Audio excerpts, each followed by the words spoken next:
ഗുരുവായൂർ ചെന്ന് കഴിഞ്ഞാൽ 5-6 മണിക്കൂർ നമ്മൾ അവിടെ ചെന്ന് ക്യൂ നിന്നിട്ട് അവിടെ മുമ്പിൽ അങ്ങോട്ട് ചെല്ലുമ്പോഴേക്കും 1 സെക്കൻഡാണ് നമുക്ക് കാണാൻ സമയം കിട്ടുക, അല്ലേ?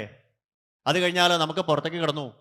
6 മണിക്കൂർ ക്യൂ നിന്നിട്ട് 1 സെക്കൻഡ് ഗുരുവായൂരപ്പനെ കണ്ടു, പുറത്തേക്ക് കിടന്നിട്ട് നമ്മൾ എന്താ പറയുക? ഞാൻ സുഖമായിട്ട് തൊഴുതുകൂട്ടോ. ആ അതിമനോഹരമായിട്ടുള്ള ആ പുഞ്ചിരി കണ്ടാൽ മതി. ഹാസം ഹരേ അവനതാഖില ലോക തീവ്രശോകാശ്രുസാഗര വിശോഷണമത്യുദാരം. കാപിലത്തില് ഭഗവാൻ ധ്യാനയോഗം പറഞ്ഞപ്പോൾ അമ്മയ്ക്ക് പറഞ്ഞു കൊടുത്തു, ലോകത്തിലുള്ള സകല ജനങ്ങളുടെയും കണ്ണീർ കടലിനെ വറ്റിച്ച് കളയുന്നതായ ഭഗവാന്റെ ആ പുഞ്ചിരി. ആ ഒരു പുഞ്ചിരി കാണാൻ വേണ്ടിയിട്ടല്ലേ ഇവിടെ നമ്മൾ ബസ് കയറി, ട്രെയിൻ കയറി, അവിടെ ചെന്ന് 6 മണിക്കൂർ ക്യൂ നിന്ന് 1 സെക്കൻഡ്. അയ്യോ, ഈ 1 സെക്കൻഡിന് വേണ്ടിയിട്ടാ ഈ ഒരു ദിവസം ഞാൻ നശിപ്പിച്ചേ. നമുക്ക് ആർക്കും തോന്നാറില്ല.